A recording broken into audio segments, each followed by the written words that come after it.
Hello and अस्सलाम वालेकुम। Welcome to my YouTube channel Zaidi sports. तो जनाब, पाकिस्तान वर्सेस न्यूजीलैंड दूसरा टी20 मैच कल खेला जाएगा। लेकिन पहले टी20 मैच में पाकिस्तानी टीम के साथ जो हुआ ना, वो बड़ा शर्मनाक था। पाकिस्तानी बॉलर्स ने पहले बॉलिंग करते हुए 226 रन खा लिए और जवाब में पाकिस्तानी टीम टोटल 180 रन पे ऑल आउट हो गई और पाकिस्तानी टीम को एक बड़ी जो है वो शिकस्त मिली है। 46 रन से पाकिस्तानी टीम वो मैच हार गई थी। लेकिन अब दूसरा जो मैच है उसके हवाले से तो हम बात करेंगे कि कल पाकिस्तानी टीम में क्या तब्दीलियां होनी चाहिए और क्या तब्दीलियां होने जा रही हैं।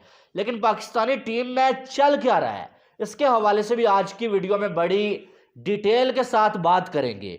आपको मालूम है कि नए कप्तान शाहीन शाह अफरीदी को बनाया गया है और शाहीन अफरीदी साजिशें करके, भाई ड्रामेबाजियां करके कप्तान तो बन गया है, लेकिन कप्तानी करना इसके बस की बात नहीं है।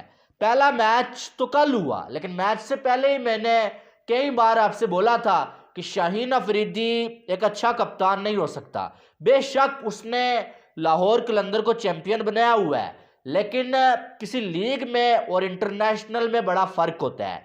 अब शाहीन अफरीदी साजिशें करके, भाई ड्रामेबाजियां करके बाबर आजम के साथ कप्तान तो बन गया, बाबर को कप्तानी से हटवा दिया, लेकिन शाहीन अफरीदी खुद भी एक्सपोज हो रहा है। अब कल का जो मैच खेला गया, पहला टी20 मैच, मार तो उसने खाई ही है। यकीन माने आप, शाहीन अफरीदी कोई वर्ल्ड क्लास बॉलर नहीं है, एक नॉर्मल बॉलर है शाहीन अफरीदी। अगर इसके पास स्विंग नहीं है, इसको स्विंग नहीं मिलती है ना, एक ये नॉर्मल बॉलर है। अब नॉर्मल कैसे है, अब देखें, पहले फिर भी 140 की स्पीड से बॉल कर रहा था। अब एक बॉलर, बेहतरीन बॉलर वो होता है जिसके पास, या कंप्लीट बॉलर जिसके पास स्विंग भी होती है, भाई पेस भी होती है। ना इसके पास पेस है, ना इसको स्विंग मिल रही है। पहले ओवर में इसको थोड़ी सी स्विंग मिलती है, भाई एक आध विकेट तो ये ले लेता है, लेकिन उसके बाद जब स्विंग मिलना बंद हो जाती है तो शाहीन अफरीदी की ऐसे मार पड़ती है ना, जैसे किसी गली मोहल्ले के बॉलर की जो धुलाई हो रही है। अब कल ऐसे ही हुआ कि पहला ओवर तो इसने निकाल दिया, विकेट भी जो है वो कॉनवे का लेके दे दिया, उसने जो खुद ही जो है ऐसा लगा कैच दे दिया बड़ी आसानी के साथ।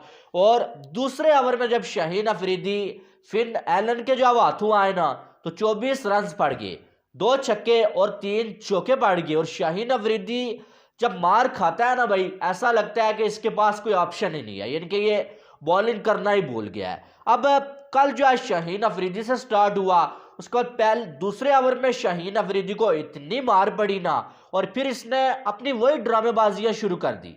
वही ड्रामेबाजियां इसने जब जब पाकिस्तानी टीम को इसकी जरूरत हुई है, या तो ये अनफिट हो गया, या ये जो है वो मैच को छोड़ के बाहर चला गया, या इसने बॉलिंग ही नहीं की है। अब यहां पर अगर देखा जाए तो कल मार पड़ रही थी, तुम कप्तान हो, पाकिस्तानी टीम के मेन बॉलर हो, भाई तुम्हें क्या करना है, तुम्हें आके बॉलिंग करनी है। क्योंकि जो मेन बॉलर होता है वो मुश्किल टाइम में आके बॉलिंग करके टीम को विकेट लेके देता है। और इसी तरह से जो मेन बल्लेबाज होता है, जिसके पास एक्सपीरियंस होता है, जब टीम फंसी हो ना, वो आके टीम को निकालता है। जब न्यूजीलैंड के बैटर्स मार रहे थे भाई, और ऐसी की तैसी फेर रहे थे, बकरी बनाया हुआ था हमारे बॉलर्स को, शाहीन अफरीदी ने खुद बॉलिंग ही नहीं की। शाहीन अफरीदी ने उनके सामने डेब्यूटेंट्स को डाल दिया, अब्बास अफरीदी को और उसामा मीर को डाल दिया, उनकी धुलाई हो रही थी। और जब एंड पे इसने देखा कि अब बॉलिंग करना मजबूरी भी है, और अब जो वो मार रहे हैं, यानी कि अब उनको आखिरी ओवर्स हैं, या मारना है या मर जाना है, तो आके 1-2 विकेटें ले ली भाई, और अपना नाम बना लिया कि भाई शाहीन अफरीदी ने विकेटें ले ली है। लेकिन असल में मार खाने वाला सबसे ज्यादा शाहीन अफरीदी है। और पाकिस्तान का सबसे घटिया बॉलिंग अटैक अगर कोई देखा है ना, मैंने ये वाला बॉलिंग अटैक देखा है। आप माने या ना माने, जो वर्ल्ड कप में गया हुआ था, जो एशिया कप में था, या जो आजकल चल रहा है। वर्ल्ड कप में हमने देखा कि कोई ऐसा मैच नहीं होता जिसमें 300 रन हमारा बॉलिंग अटैक नहीं खाता था। एशिया कप में हमने देखा 300 से कम रन खा ले मजाल है, भाई नहीं, आके चाहे 300 से ऊपर रन डिफेंड करना हो, आके जो है वो दूसरी टीम जो है धुलाई कर देती। चाहे पहले बॉलिंग कर रहे हो भाई साहब, 300 प्लस रन हमने खाना है। और शाहीन और हारिस दोनों वर्ल्ड कप में सबसे ज्यादा रन देने वाले बॉलर जो बन गए थे। और अब भी ऐसा ही हो रहा है, चाहे वो ऑस्ट्रेलिया वाली जो है टेस्ट सीरीज हो, चाहे ये जो है वो पहला मैच हो जिसमें जो है 226 रन पाकिस्तानी बॉलर्स ने खा लिए। इससे पहले टी20 में कभी पाकिस्तानी बॉलर्स ने 226 रन नहीं खाए हुए थे।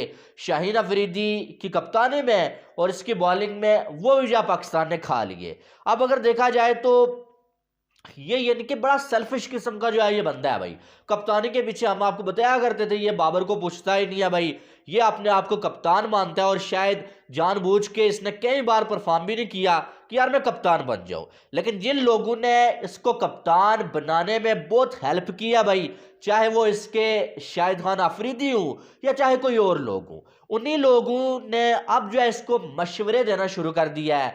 चाहे वो लाहौर कलंदर के आकब जावेद हो भाई, बहुत सारे लोग ऐसे हैं कि भाई तुम जो है वो ऑलराउंडर बन सकते हो, और अगर तुम ऑलराउंडर बन गए भाई, बैटिंग भी कर सके, तो तुम तीनों फॉर्मेट के कप्तान भी बन सकते हो। अब शाहीन अफरीदी बॉलिंग के साथ ज्यादा जो है इंटरेस्ट शो कर रहा है बैटिंग में भाई। कल इसकी मिसाल आपके सामने है कि कल आमिर जमाल जैसा ऑलराउंडर आपके पीछे बैठा हुआ है भाई, और ऑस्ट्रेलिया में वो इतनी कमाल की बैटिंग करके आया, और शाहीन अफरीदी खुद जो है वो बैट उठा के उससे पहले बैटिंग के लिए आ गया। भाई मानते हैं कि तुमने पीएसएल में जो 2-4 छक्के लगाए हुए हैं, कभी तुम्हें मौका मिल जाता है, तुम्हारा कलहाड़ा चल गया, 2-4 छक्के तुमने लगा दिए, तो इसका मतलब ये नहीं है कि तुम ऑलराउंडर बन गए हो या तुम जो है बड़े बैटर बन गए हो कि तुम जो है वो किसी ऑलराउंडर से पहले आके बैटिंग कर लो।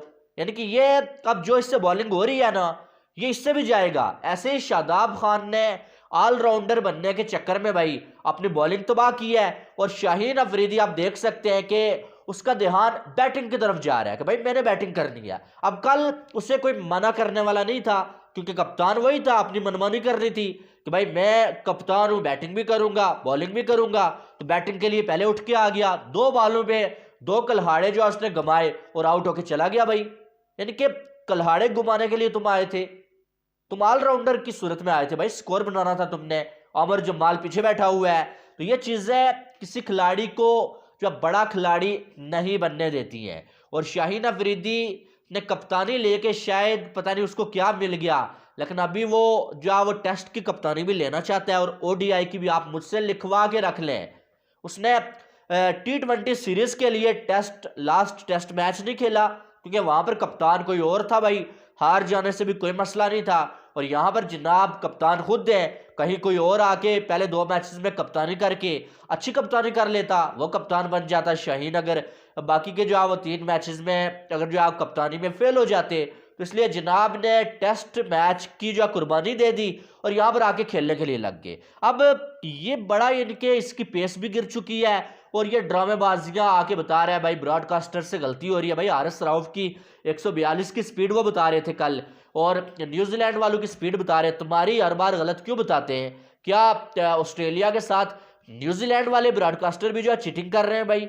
इनके ड्रामेबाजियां, और ये ड्रामेबाजियां करके करके जो कप्तान बना हुआ है अब ये, और डरपोक किस्म का कप्तान है। कल इसने खुद आगे बॉलिंग करनी चाहिए थी, जो कि इसने नहीं की जब मार पड़ रही थी, और अपने लिए एक सही टाइम देख के इसने आके बॉलिंग की। नहीं तो इसको ये जो 40-42 रन पड़े हैं ना, 46 रन, यही रन 60 रन होते अगर शाहीन अफरीदी जब वो धुलाई कर रहे थे तब जो है वो अपने बाकी ओवर्स भी करता। लेकिन इसने इसके हिस्से के जो रन पड़े हैं ना, वो उसामा मीर को पड़ गए भाई, मेरे ख्याल में 51 रन थे। क्योंकि उससे अब देखें, जब एक बॉलर को पहले 2 ओवर में मार पड़ जाती है, आप उसको 4 ओवर जो है वो लगातार नहीं करवाते, लेकिन इसने उसामा मीर को बार बार बॉलिंग दिया भाई कि जाओ तुम जो है फेंटा खा लो और मैं कहीं ना कहीं बच जाऊं। तो ये दलेर कप्तान की निशानी नहीं होती है भाई। और बाबर की रही जहां तक बात ना, बाबर ठीक है कल मैच फिनिश नहीं कर पाया, लेकिन बाबर इन सबसे तो अच्छा खेला है। अब बाबर क्या अकेला इनको 226 बना के देता? जो ये आके कह रहे हैं कि भाई बाबर ने ये कर दिया, बाबर ने वो कर दिया, भाई जब बाबर कप्तान होता था हम उसकी कप्तानी पे बात कर सकते थे। जब बाबर ओपनर होता था हम उसकी ओपनिंग पे सवाल उठाते थे कि यार जो है स्ट्राइक रेट नहीं है, स्ट्राइक रेट नहीं है। लेकिन जब आपकी सारी टीम जो है वो आउट हो गई जाके, और बाबर आजम ने आपको जो रन्स बना के दिए, और वो भी जो अब कोई बहुत ही बुरे स्ट्राइक रेट से नहीं खेला। अब एक साइड केन विलियमसन ने बाबर से ज्यादा जो है बॉलें खेली है भाई, और रन्स उसने कम बाबर जितना ही बनाया, ठीक है। एक साइड जो बाबर आजम ने जो है वो 57 रन तो बना लिए, लेकिन बाबर आजम ने जो है वो विलियमसन से कम बॉलें खेली हैं, ठीक है। लेकिन उनकी टीम जीत गई है, हमारी टीम हार गई है, यानी कि विलियमसन के जो रन्स हैं वो विनिंग काज में आए और बाबर आजम के रन्स जो है वो क्लोजिंग काज में आए। अब यहाँ पर मसला यह है कि विलियमसन के साथ खेलने वाले डैरल मिचेल थे, फिन एलन थे भाई, और बाबर आजम के साथ खेलने वाला कौन था? आजम खान था, जिसको अपनी बॉडी संभाली नहीं जाती है। रावलपिंडी की फट्टा पिचेस में वो स्कोर बना के जो है वो बंद तो गया, लेकिन जब उसको मौका मिला है भाई बाहर, उसने ऐसा ही किया। इफ्तिखार अहमद है, उसकी आपके सामने है उसकी बैटिंग, उसने क्या बैटिंग की है। तो फखर जमान जिस पे उम्मीदें थी वो भी जो है वो कुछ खास कर नहीं पाया।